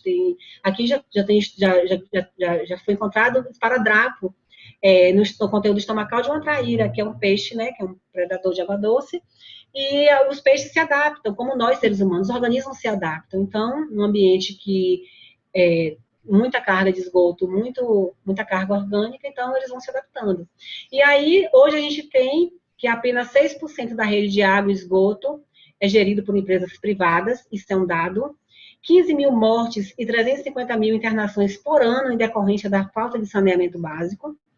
Estudos estimam que seriam necessários 500 bilhões de reais em investimento para que o saneamento chegasse a toda a população. A lei fala da universalização, desde lá de 97, mas se a gente for para a política de meio ambiente, já trata da penalização, da criminalização por lançar esgoto in natura ou por poluir os mananciais, mas isso se avançou pouco. 104 milhões de pessoas, ou seja, quase metade da população não tem acesso à coleta de esgoto. Praticamente 60% dos nossos esgotos são lançados in natura nos mananciais. Vou fazer uma média, dá menos, né? Mas, assim, no geral, é bem isso. 35 milhões de brasileiros e brasileiras não têm acesso à água potável, né? Eu falei 33 milhões, mas porque às vezes esses dados variam, né? Assisti um webinar ontem, que a gente completou 10 anos da política de resíduos sólidos, né? A 12.305/2010, e a gente não conseguiu avançar muito com a erradicação dos lixões, que reflete nos mananciais, que reflete nos estudos da limnologia, que reflete na bacia hidrográfica. E aí, o futuro, né? Coloquei essa gotinha bem assim. Então, assim, com esse novo marco legal do saneamento, me perguntaram se eu sou contra, se eu sou a favor. Eu não gosto de ser contra nada, eu gosto de ser a favor. Eu sou a favor da universalização, mas é para entender que a universalização ela é um direito garantido e ela é necessária, precisa avaliar qual o custo que a gente vai ter, não é nem o custo financeiro, não, qual o custo social, qual o custo ambiental que a gente vai ter que pagar para garantir a universalização. E aí, as metas do governo é que 99% da população tenha água potável em casa até 2033, é que o investimento privado, através de licitações entre empresas públicas e privadas, eles possam ser estimulados, isso é uma forma de estabelecer as parcerias público-privadas, né, PPPs. A lei, o novo marco do saneamento não diz que tem que privatizar a água, mas nas entrelinhas isso está dito, né? 90% da população com coleta e tratamento de esgoto até 2033 é uma meta, e de acordo com o Ministério da Economia, o novo marco do saneamento deve alcançar mais de 700 bilhões de reais em investimentos e gerar por volta de 700 mil empregos no país nos próximos 14 anos. Ações para diminuição do desperdício de água, aproveitamento da água da chuva, isso já está preconizado em várias políticas, em várias leis, mas isso foi tratado de novo. Aí ele fala do fim do direito de preferência em empresas estaduais. Aqui na Bahia, 70% dos municípios, a coleta e o tratamento do esgoto e o coleta e distribuição de água é feito pela Companhia de Saneamento Estadual, mais de 70%, se eu não me engano, são 417 municípios, 300 e pouco, mais de 80%, e aí fala que se as metas não forem cumpridas, empresas podem perder o direito de executar o serviço. E aí o que acontece? Eu não quero fazer avaliação nenhuma do marco legal do saneamento, eu só quis trazer o quão é delicado a participação nos comitês, sobretudo nesse momento que a gente tem saneamento, águas fundindo e participando de uma agenda única, com as peculiaridades que a gente tem, com os investimentos que a gente tem, que precisa ter. Se a gente está dizendo que são 500 bilhões para a gente garantir, e o governo diz que vai investir mais de 700 bilhões, é a gente realmente esperar né, e pagar menos caro para ver isso. Minha expectativa, minha esperança é que não seja tão ruim quanto a gente pensa, mas que a gente possa estarmos atentos, quanto à academia, do lado de lá vocês, nós do lado de cá, como base, como comitê de bacia, fazer essa discussão para entender que a água realmente não é mercadoria, né? Então, a água não deve ser privatizada. Quem tiver oportunidade, assista um filmezinho que chama Abuela Grilo, ou Vovó Grilo, que é um momento de crítica que foi feito na Bolívia, quando se privatizou a água, e a população reuniu para garantir o acesso, né, irrestrito à água. E aí, finalizando, esse é um grande reservatório aqui na bacia, que é o reservatório da Pedra. A universidade faz muitos estudos aqui. Esse reservatório abastece Jequié e mais umas 3 ou 4 cidades. São 80 quilômetros de espelho d'água. E aí, da professora que é a Pet, isso para mim vale para todos os rios, todas as bacias. E a mensagem é essa: o Rio das Contas teve e ainda tem muita importância para a ocupação humana de toda a bacia. Já serviu e ainda serve de estrada ou caminho, serve para alimentar muitas famílias, serve para o gasto doméstico dessas famílias, como local de trabalho, trabalhisqueiras, lavadeiras, pescadores, para irrigar lavouras, criação de gado, berçário para muitas espécies, peixes, mariscos, serve para a prática de esporte, de aventura, para propiciar paisagens deslumbrantes, serve para embalar sonhos, para contar histórias, fonte de inspiração poética, enfim, serve para. Ou seja, não é só o Rio das Contas. Todos os rios servem para tudo isso. E a gente deve servi-lo também da forma, né, tratar o rio com empatia, que é a palavra da moda, né, que eu diria que não é nem palavra. É o sentimento mesmo de tratar o outro como a gente gostaria de ser tratado. E os recursos naturais têm esse, né, poder para a gente. Então, assim, muito grata. O Comitê da Bacia é um mapinha dele. Nosso Instagram, @vamosecoar, que é o Instagram da minha empresa que eu idealizei com minha amiga, minha sócia bióloga também, empreendendo na biologia, e a logo do Prof. Água. Agradecer a vocês. Vou contar a história do meu projeto de mestrado agora, depois que eu vou ver vocês. Tá? Muito grata. Obrigada. Falei demais, não foi, Sorana? Ritinha, muita informação, mas muito obrigada pela Eu acho que eu falei apresentação. demais. Mas é ótimo, é bom que dá um panorama, né, bem amplo de como que a gente pode passar a enxergar uma bacia, a questão política e social, os atores que estão envolvidos, né, no cuidado, no desenvolvimento, quem está por trás de tudo isso e quem está à frente de tudo isso. Aí, agora esse é um momento assim que quem tiver alguma pergunta, alguma dúvida, alguma palavra, tá aberta, é só abrir o microfone, aí eu peço para abrir a câmera também, quem for falar.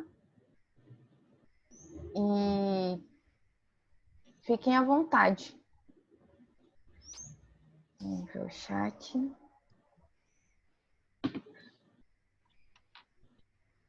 Eu gostaria de fazer uma colocação. Está me ouvindo? Sim. Rita e Reinaldo, que está falando. Sou um dos professores do Laboratório de Limnologia. Tá? Muito prazer em ouvir a tua fala. Muito interessante. Gostei muito. Me interesso muito pela gestão ambiental. Acho um tema valoroso, uma coisa assim fantástica. Tento ensinar um pouco sobre gestão para os meus alunos, mas gostei especialmente da forma como você colocou várias vezes ao longo da sua apresentação esse casamento entre a limnologia e a gestão, os comitês, né? Sim. É uma pena que a gente mais um divórcio do que um casamento, né, Rita? Eu acho tão pouca participação de nós da academia nos comitês, embora você diga que tem, eu sei que tem, mas às vezes a maioria dos colegas das universidades que participam dos comitês, aonde eu conheço no Rio de Janeiro, são colegas da engenharia hidráulica, da engenharia de saneamento, nem sempre são os biólogos, os ecólogos, enfim. Acho que temos muito a fazer, mas você colocou muito bem, enfatizou para essa juventude, para todos nós, a importância do comitê e como a gente deveria se envolver mais com ele. Essa é que é a verdade. Então, gostei muito da sua insistência, porque é isso mesmo. Eu acho que a gente tem que enxergar a importância da ciência associada, né, à gestão dos recursos. Tá? A minha pergunta agora, assim, eu sei que é uma pergunta um pouco difícil, mas você é uma pessoa da Pergunta não é prática. difícil, não, professor, que eu vou sair. Não, não. É difícil, assim, porque eu acho que... porque é difícil o tema, mas você, como tem muita prática também, além de conhecer a academia, é sobre a participação, a velha e boa e necessária participação. Você enfatizou também na sua fala, eu sei que é algo importante para a lei, para o comitê. Eu queria que você desse uma situação, assim, as experiências poucas que eu tenho aqui, eu tive um pouco próximo do comitê de Lago São João, que é um comitê pioneiro no Rio de Janeiro, né? Chegamos a fazer algumas pesquisas com eles, mas eu sentia que a participação é muito reduzida, a participação qualificada das pessoas, de conseguir opinar, de conseguir ter uma posição, de conseguir representar um grupo bastante difícil. Eu queria que você falasse um pouquinho mais da sua experiência aí como presidente do comitê do Rio das Contas, então, para a gente, sobre isso, sua participação e gestão ambiental. Obrigado, viu?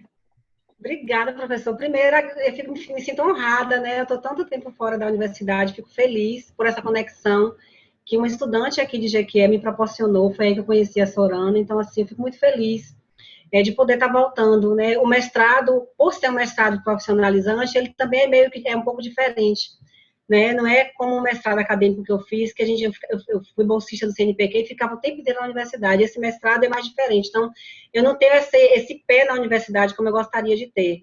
Eu continuo na regulação, continuo na gestão. E o senhor me fez uma pergunta e eu gostei e eu fico feliz em responder. Feliz, assim, porque eu entrei no comitê como suplente. Então, assim, desde que eu entrei no comitê, por conta, eu gosto muito de falar, de interagir, então sempre o presidente me escolhia para ir representar o comitê nos encontros nacionais. Anualmente, acontece um encontro nacional de comitês de bacia. No Rio acontece o estadual, é COB, mas da gente é ENCOB, Encontro Nacional. E eu conheci muitas pessoas do Brasil inteiro. E o senhor bem sabe que qualquer espaço, ele também é um espaço político, né? E de interesses. Com a água não é diferente. E eu tenho observado, professor, inclusive, eu fico com vontade, eu não gosto de deixar nada pela metade, mas esse ano eu tive vontade de deixar o comitê, a presidência do comitê. Porque as pessoas ocupam as cadeiras, mas ocupam só, para dizer que estão, mas muitos não participam ativamente. Não querem deixar de estar, mas também a participação não é ativa, né? Não fazem parte da ação como o conceito traz. E o que eu observo também, eu sou a primeira presidente mulher, no comitê só temos 3 mulheres, a secretária, que é da INB, a engenheira da INB, tem mais outra mulher, uma secretária de um município. Enfim, e mais a representante do INEMA, 4. O que acontece? O que eu observo é que é um espaço eminentemente masculino. A própria engenharia traz muito isso tem mudado, mas assim, a engenharia dos recursos, se a gente for para a Agência Nacional de Água, você só vai ver a maior parte homens também, né? Então, assim, as mulheres ainda são poucas na gestão das águas, isso eu vejo. E uma outra questão que para mim é pior é o envelhecimento de quem está nesses espaços. As pessoas não querem deixar, não desmerecendo, porque eu acho fantástico essa troca do jovem com o mais antigo, mas as pessoas não quererem dar lugar aos jovens entrarem. Se fala muito no discurso de jovens participarem dos comitês, mas eles não encontram esse espaço, mulheres não encontram esse espaço. E as pessoas não querem, são as mesmas pessoas, só fazem mudar. Esse ano foi Rita, ano que vem, na próxima eleição, fulano entra, mas Rita já volta na outra. Eu não quero isso, eu quero realmente que tenha essa renovação. Inclusive, eu quero que outros trechos da bacia façam parte do comitê, para entender que a diferença lá do Alto Contas, que onde tem o Cerrado, ou então no Baixo, onde tem Mata Atlântica, é diferente da Caatinga, de onde eu faço parte. Então, assim, eu vejo que esse espaço ele não se renova, as pessoas, muitas pessoas estão nesses espaços por interesses diversos, é um fato. A gente vê, principalmente no Sudeste e no Sul, eu vejo muita participação do poder público e dos usuários. No Nordeste, a gente vê mais a sociedade civil participando. Mas eu vejo isso. Então, assim, é um desafio, porque se tem mais usuários e se tem mais poder público, o poder de decisão ele vai pender para um lado. Quando, na verdade, o comitê ele deve ter esse equilíbrio, é o parlamento das águas. Então, assim, eu posso dizer que eu me sinto feliz por fazer parte do comitê e ter esse lado imparcial, professor, porque eu entendo que não é porque eu tenho uma vertente, ninguém nunca soube no meu comitê em quem eu votei, em quem eu deixei de votar, qual é o meu direcionamento, porque eu acho que é assim que tem que ser. Eu não tenho que estar colocando vídeo, postando, então se o governo X, ainda que seja o meu governo, não está fazendo bem pela política de recursos hídricos, como o meu Estado acabou com a política de recursos hídricos, eu tenho que falar para o Estado, independente de qualquer coisa, porque é um bem maior. Então, assim, não é utopia, não é sonho, não é poesia, mas eu acho que é assim que tem que ser.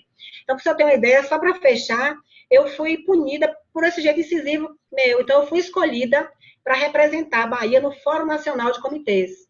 E por uma fala que eu discordei do grupo da Bahia, de uma fala que eles foram infelizes, em um momento lá na Assembleia Geral em Florianópolis, quando eu retornei, eles falaram que eu faltei com decoro e me retiraram da representação do Fórum Nacional, porque eu não representaria mais eles. Eu falei assim, ótimo. Então, assim, é um espaço que eu não posso ser quem sou, eu não posso lutar pelo justo e pelo bem coletivo, esse espaço não me cabe. Então, assim, eu continuo fazendo meu trabalho na minha base, que é onde eu faço, que é no comitê, que tem uma, né, as pessoas gostam do trabalho que eu faço. Se eu tiver que brigar, seja com o irrigante, seja com quem quer que seja, brigar no bom sentido, eu faço isso, professor. Então, uma experiência para fechar que eu tive foi com o engenheiro da Chesf. Eles vêm, a Chesf, a parte de recursos hídricos é em Recife. Então, assim, eles vêm, chegam, descem de avião, vão e vêm para a reunião com a ideia de que eles precisam turbinar, precisam gerar energia, é óbvio. Mas seu José precisa pescar, Dona Maria precisa plantar a folha dela. Então, se eu vou alocar água, eu não tenho que achar, porque o engenheiro da Chesf grita mais alto, que ele está certo, que ele está sendo prejudicado. E eu fui bem incisiva, eu gritei mais alto, inclusive, numa reunião, e aí ficou meio um clima desconfortável. Saiu no blog, saiu na mídia local aqui de Jequié, e foi bem interessante, mas também eu não me arrependi, que eu quis dizer assim, que para ele é fácil, que ele está lá no escritório dele em Recife, chegar e falar que a Chesf está sendo prejudicada. Mas assim, ele não toma sol, eu falei, você não toma sol e não come sal com o seu Zé da Balsa para você saber o que ele passa. Quando a Chesf prende água, ele fica sem água, quando a Chesf solta demais e alaga lá a plantação dele. Tranquilo, isso aconteceu, a reunião foi embora. Um ano depois, na reunião seguinte, que ele não pôde vir, aí ele pediu o telefone para falar comigo e falou que chegou em casa. Na viagem, ele refletiu tudo que eu falei para ele, e ele se retratou e me pediu desculpas, que realmente eu tinha razão. Então, assim, não foi nem a desculpa que me ficou feliz, é realmente ele entender que a gente precisa humanizar nossas relações, ainda que a engenharia seja dura, seja exata, mas você lida com elementos humanos, e o comitê me proporcionou esse exercício. Inclusive, professor, o exercício de recuar quando eu tiver que recuar, de calar quando eu tiver que calar, mas ser sempre no sentido de ser propositiva, e fazer valer todas as vozes que chegam ao comitê. Eu acho que esse papel da participação é bem esse. Obrigado, Rita. Prazer em te conhecer. Gostei muito da sua clareza, da sua determinação, e obrigado por trazer esse exemplo para a gente. E, mais uma vez, parabéns aí à iniciativa da Sorana, que facilitou esse contato. E uma coisa tão boa que os nossos jovens, e nós mesmos todos, precisamos ouvir a cada dia. Muito obrigado pela sua contribuição ao nosso grupo. Tá? Obrigada a vocês, obrigada, professor. Oportunamente, quando eu for ao Rio, eu quero conhecer o laboratório aí. Já passei essa pandemia toda aí. Por favor. Vem tomar um café com a gente, Ritinha. Vou sim, ainda vou levar café orgânico da Chapada Diamantina para vocês. Oh, coisa boa! Bom, agora na nossa inscrição de fala tem a Rayane, que ela tem uma pergunta, e depois o professor Francisco Esteves, tá bom? Rai, pode falar. O professor Francisco Esteves está aí? É do livro de limnologia? Ai, Está. meu Deus, eu não acredito. Eu vou sair correndo daqui, gente. Eu não Não, fica tieto aí. artista nenhum, mas autor de livro. Eu sou apaixonada. Meu livro está ali, eu preciso pegar. Velhinho, professor, eu vou buscar. Jesus. Meu Deus, Rayane, você perdeu agora. Não deixa o Chico Não, eu falar, até não. passo a minha vez, eu passo a minha vez.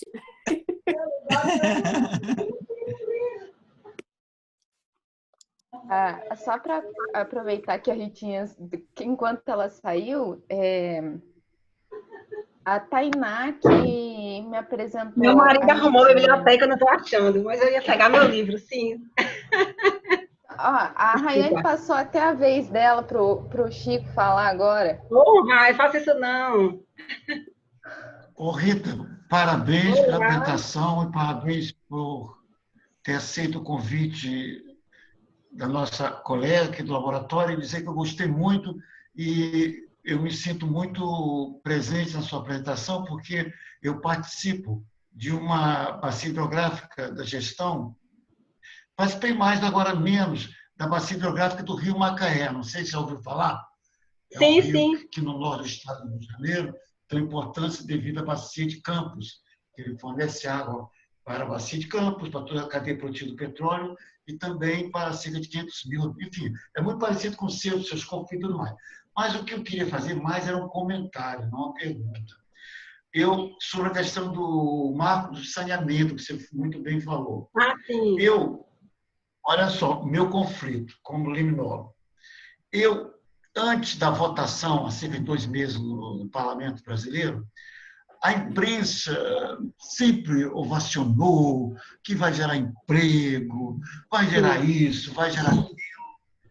Eu sempre achei estranho que esse governo dele pudesse emanar algo tão inusitado e tão bom. Sim. Mas, tudo bem.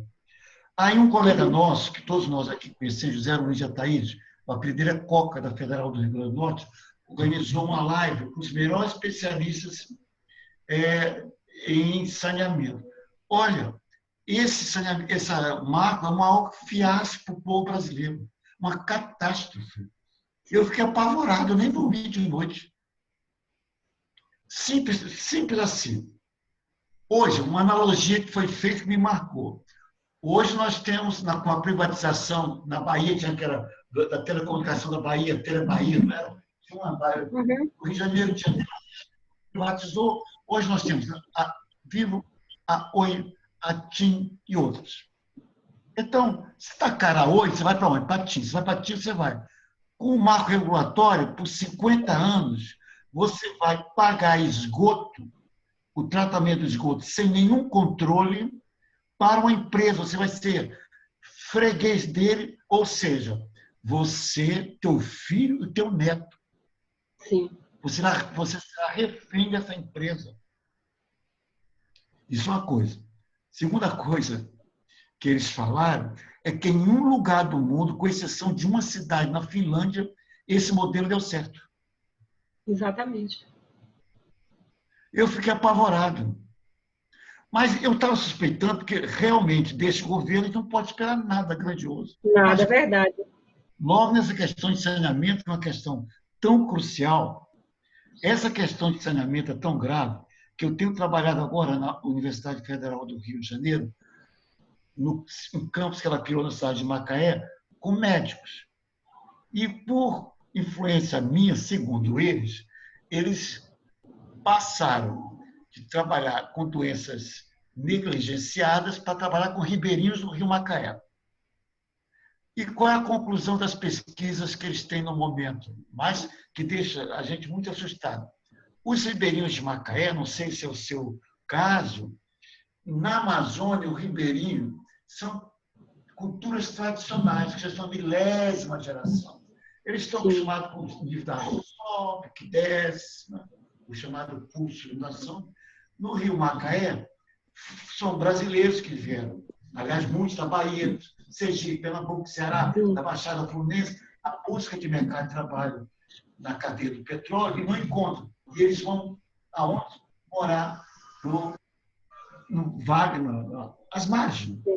Então, consequentemente, eles contaminação, doenças de toda a ordem. Mas a gente foi buscar as doenças veiculadas, está cansado de saber quais são. Mas sabe qual foi disparado a maior doença? Psiquiátricos. Porque são brasileiros que não têm identidade, eles têm a exclusão econômica e, sobretudo, a social. Você imagina que quando ele consegue um emprego, ele vai em uma dessas lojas, tipo Casa Bahia, comprar uma geladeira em 500 prestações, eles não podem comprar porque eles não têm endereço. Eles não são cidadãos.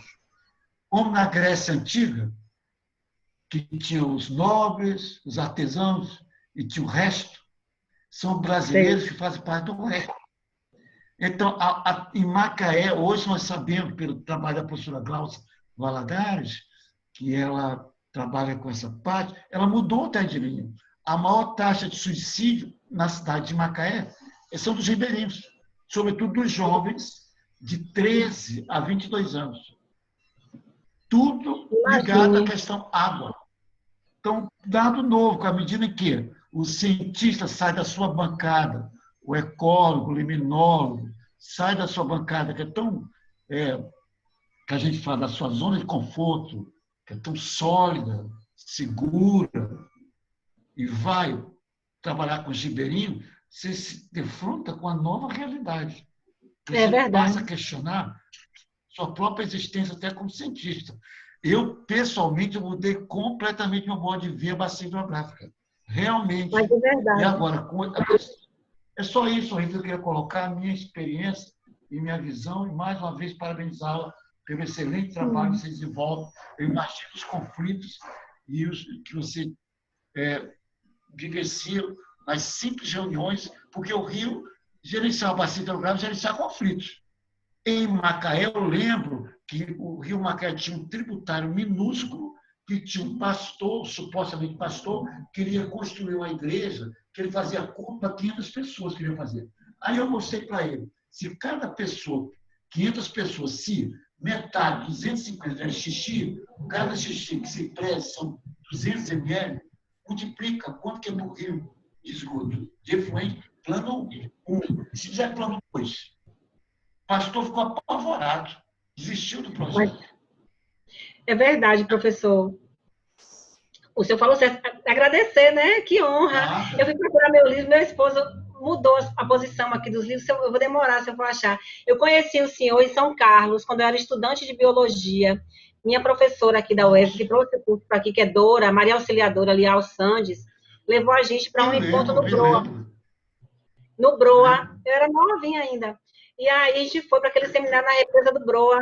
E eu conheci o senhor de mochila, não está vendo.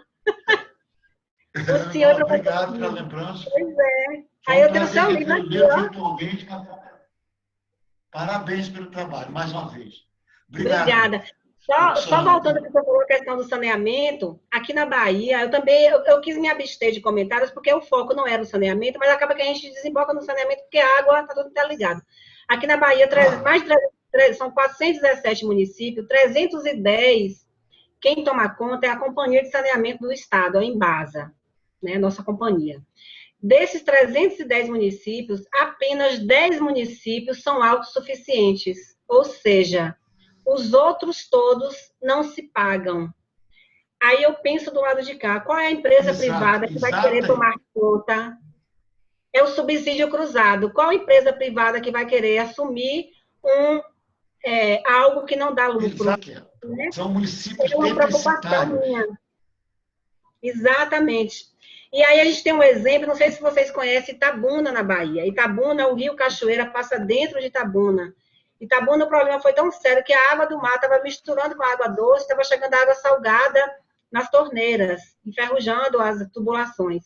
Itabuna é 10% companhia estadual e 90% municipal, chama Emasa. Eles estão doidos para passar para o estado de novo, porque não dá conta.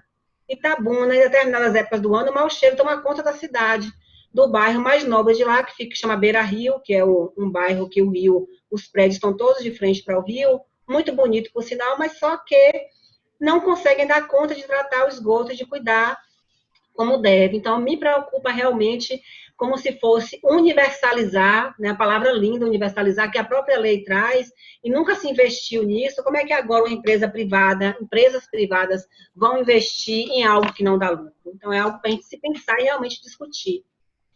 Obrigada. Vai, Sô. Eu fico emocionada, Ritinha. Eu que fico, né? Estou emocionadíssima. Se eu soubesse que o professor Francisco, que o outro professor primeiro que falou estava aqui, eu nem ia apresentar. Ainda bem que eu não sabia que estava aí. Não, nada disso. A estrela é você. Se eu soubesse, eu nem aceitaria o convite.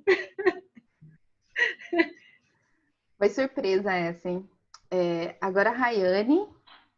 Vai, Rai. Oi, Rita. Muito obrigada pela sua apresentação maravilhosa. Eu estou sem câmera porque eu estou no celular e não sei mexer direito, eu não tô conseguindo ligar aqui, mas... Sem problema.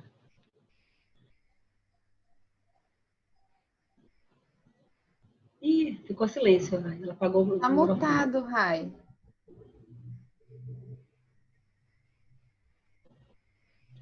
Oi. Pronto, agora sim. Alô? Agora vocês me escutam? Sim, sim. Então, eu estava dizendo que eu tô sem vídeo porque eu tô no celular, então eu não... Ai, meu Deus do céu. Alô? Pronto, pode falar que a gente está te ouvindo. Tá, então acho que agora vai. Então, Rita, primeiro de tudo, obrigada pela sua apresentação maravilhosa. E porque além desse tema ser algo incomum na formação do biólogo, né? Às vezes a gente sente falta disso tudo. Quando ainda é incipiente, é bom ouvir você falar, trazendo uma experiência do Nordeste, fugindo um pouco desse eixo Sudeste, Sul, que é a maioria dos exemplos que a gente acaba vendo, né? Então, muito obrigada, foi incrível, super esclarecedor. E aí eu tenho algumas questõezinhas, né? Eu não li, não estudei a fundo o novo marco do saneamento e não sei quais são as ferramentas e estratégias que ele traz. Então, eu queria saber um pouco da sua opinião de como que programas, aqui no Rio a gente tem o programa dos pagadores por serviços ambientais, né? Programas de que você tem um produtor de água, por exemplo, que você dá subsídios, sejam financeiros ou subsídios de impostos, para que as pessoas preservem os seus mananciais, as suas nascentes. Então, aquelas pessoas que têm o usufruto da água, seja na parte mais ajusante da bacia, pagam de alguma maneira essas pessoas para que elas preservem esses mananciais. Então, eu queria saber um pouco da sua opinião, da sua experiência sobre isso, né? Tendo em vista essas modificações agora com a vigência do novo marco do saneamento. Então, essa é uma questão. E a outra questão é mais uma curiosidade, não sei se também como é que é aí. Aqui a gente tem pensado muito na abordagem de pequenas áreas úmidas, né? E toda a nossa legislação, toda a nossa estratégia de gestão das nossas águas é voltada para as bacias hidrográficas, que tem como foco, claro, os rios, né? Mesmo aqueles de menor ordem. E aí essas áreas que às vezes não estão diretamente ligadas ou conectadas aos rios, são ambientes pequenos, às vezes efêmeros, são negligenciados nas estratégias de gestão. Então, eu queria saber um pouquinho também da sua experiência, como é que você vê que a gente pode incluir e contemplar esses ambientes que também podem ser fontes importantes de águas, de recursos, de paisagismo, enfim, né? Tantas outras coisas interessantes. Obrigada, viu? Olá, como diz a história, posso passar para os universitários? Professores. Então, deixa eu falar assim, muito da minha vivência. Primeiro, o PSA, né? Aqui a Bahia, que é Pagamento por Serviços Ambientais. A Bahia instituiu a lei de pagamento por serviços ambientais, só que isso não foi decretado, regulamentado ainda. Na Bacia do Rio das Contas, a gente tem 2 municípios que foram contemplados com essa política de PSA, que foi um programa até capitaneado pela Agência Nacional, está tentando aqui, pela Agência Nacional de Águas. Então, assim, justamente como você trouxe, né? Pagar por um serviço ambiental, ou seja, por preservar água. Isso já é realidade em outros países. Minas Gerais tem alguns, Extrema e outros municípios, Mato Grosso, se eu não me engano, que tem já esse trabalho mais consolidado. Aqui na Bacia ainda é muito tímido isso, fica mais na região de Mata Atlântica, que o município é Ibirapitanga, passou até no Jornal Nacional, e Nova Ibiá, que eles, os proprietários, eles ganham, né, para justamente preservar as nascentes ali nas suas propriedades. Eu acho super interessante, né, é uma forma de estimular, né, é o inverso do poluidor-pagador, né, ou seja, você também está ganhando por preservar os mananciais, acho importante, é uma forma de estimular o pequeno produtor realmente, mas, na verdade, o bom seria se a gente, é aquela questão que eu falo das leis, né, o bom seria se não precisasse de leis para a gente agir de forma correta e conduzir pautar nossa vida de forma ordenada, sem precisar de leis, mas para alguns isso ainda precisa. E que bom seria se a gente pudesse fazer isso de forma voluntária, embora eu entenda que o pequeno produtor também não tem esse recurso todo, essa condição toda. Então, realmente, é uma forma de tirar os olhos dele para o desmatamento, para o cuidado inadequado com o ambiente natural, e ele vai e preserva. Então, acho isso positivo, embora na Bahia isso seja bastante tímido ainda, né? A gente tem uma lei estadual, mas a Agência Nacional de Águas, para que o município possa buscar o recurso, ele precisa ter uma política de pagamento por serviços ambientais, mas aí eu vou lá e volto, porque tem município que não tem nem política de meio ambiente definida, quiçá estipular uma política de pagamento por serviços ambientais. Isso ainda a gente precisa ainda avançar nesse instrumento, que eu acho importante. E você perguntou com relação a os outros, a questão de pequenas áreas úmidas, enfim, os espaços menos expressivos da bacia de um olhar. Aqui na Bahia também, infelizmente, Rai, na Bahia, a gente tinha uma superintendência de recursos hídricos, que era a SRH. Só dando fazendo um apanhado de como foi a Bahia. A Bahia, a gente tinha uma secretaria que cuidava de água, uma secretaria que cuidava de floresta e uma que se cuidava da questão ambiental, que era o CRA, Centro de Recursos Ambientais. Cada uma era ligada a uma secretaria. A de floresta era agricultura, uma era de infraestrutura e a outra era a secretaria de planejamento, se eu não me engano. Aí, quando foi em 2005, com a mudança de governo, criou-se a Secretaria de Meio Ambiente e Recursos Hídricos. E depois mudou de novo, virou SEMA. Aí, o que aconteceu? Com a união dessa secretaria em uma só, o Estado juntou esses vários órgãos em um só. E aí já sabe, né? O funcionário que trabalhava com meio ambiente passou a trabalhar com recursos hídricos, reduziu significativamente as pessoas que trabalhavam só com recursos hídricos e o órgão ficou reduzido. Então, hoje, a nossa política de águas, a gestão de recursos hídricos no Estado resumiu a uma diretoria, com poucos técnicos. Então, assim, a gente não tem um olhar ainda no Estado para um trabalho mais amplo com relação à questão dos recursos hídricos. Então, assim, eu não tenho nenhuma experiência assim, exitosa por parte do poder público estadual e municipal com relação a um olhar diferenciado para os mananciais, sejam eles os maiores, os menores, os intermitentes ou não. Não temos ainda. A gente tem iniciativas, sim. Por exemplo, se vocês forem olhar, eu posso até disponibilizar, até prometi, não sei se foi para o grupo de TAI, tem um aquífero, um grande aquífero aqui na Bahia, no oeste da Bahia. Lá é onde acontecem vários conflitos, teve um conflito grande com a Argentina, que é o aquífero Urucuia. É um aquífero a potencialidade dele não se sabe ainda, estão se descobrindo agora. Então, a Associação de Irrigantes da Bahia fez um convênio com a Universidade de Viçosa e a Universidade de Nebraska, né, que tem uma área nos Estados Unidos que é um pouco semelhante, tem uma área muito irrigada grande, não sei se é a área do Colorado ou alguma coisa assim. E aí o que acontece? Eles fizeram um estudo da potencialidade do aquífero, de tão extensa que é, para entender tudo o que acontece, como é que essa água pode ser usada de forma otimizada.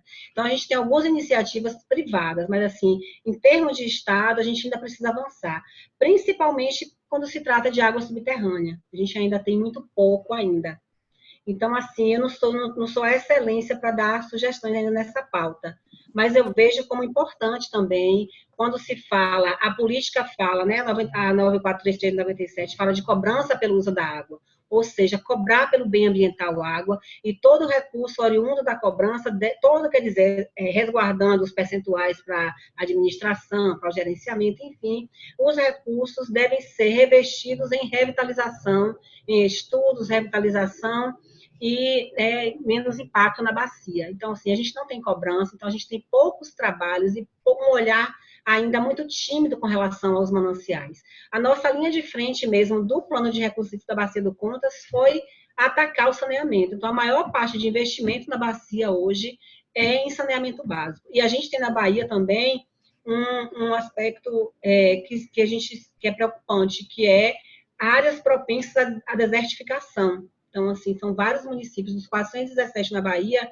acho que 180 por aí, de acordo com um estudo que foi feito numa projeção de 100 anos do Ministério do Desenvolvimento Agrário, que é quais são as áreas na Bahia que estão propensas, no Brasil também, né? Aqui na Bahia, eu falo na Bahia, são mais de 100, que estão propensas a desertificar. Então, assim, isso é um outro problema, né? Que envolve também água, envolve, né, a nossa ciência, a limnologia, envolve a bacia hidrográfica. Então, assim, é muita coisa para dar conta, para a gente atacar de ações concretas, né? Então, assim, vocês que estão aí aprendizes de cientistas e já caminhando a mais, né? Caminhando mais na frente. Tem Matheus aí do Espírito Santo, está no Prof. Água também, enfim.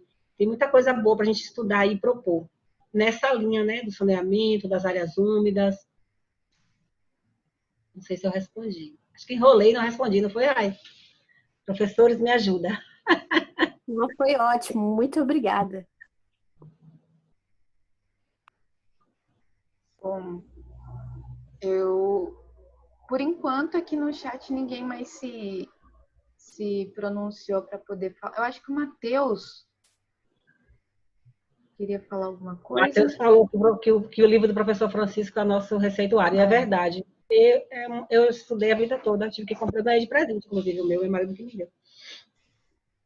Na época. Então, eita, tem uma mensagem aqui. Obrigada, Rayane. Obrigada, gente, pelas palavras, viu? Fico muito feliz, de verdade, do meu cantinho de cá, poder contribuir com vocês, né? Ver os professores aí que estão lá na frente da ciência, né? Pesquisando e formando pesquisadores. Então, me sinto muito honrada mesmo, Sorana, de fazer parte desse grupo. Então, isso é lindo de ver, né? A ciência aproximando as pessoas. Então, o que a pandemia quis fazer, a ciência está fazendo ao contrário, em todos os sentidos, conectando.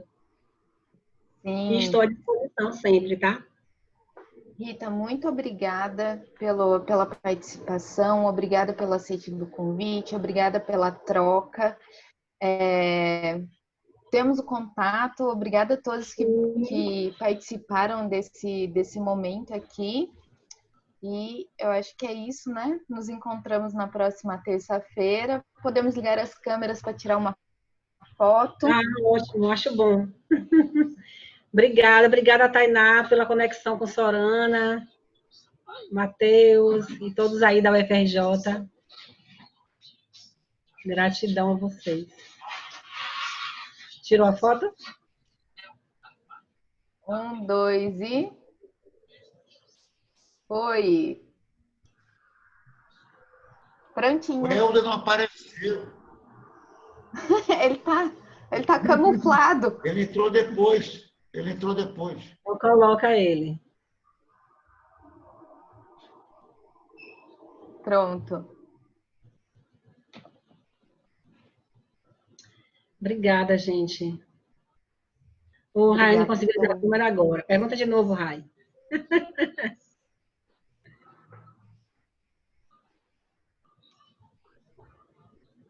Então é isso, sucesso aí, viu? Quando passar tudo isso, a gente se encontra. Com fé em Deus.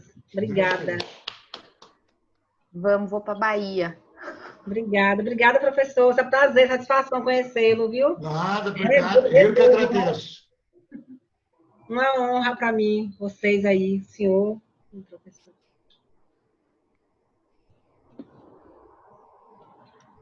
Para vocês, sucesso aí.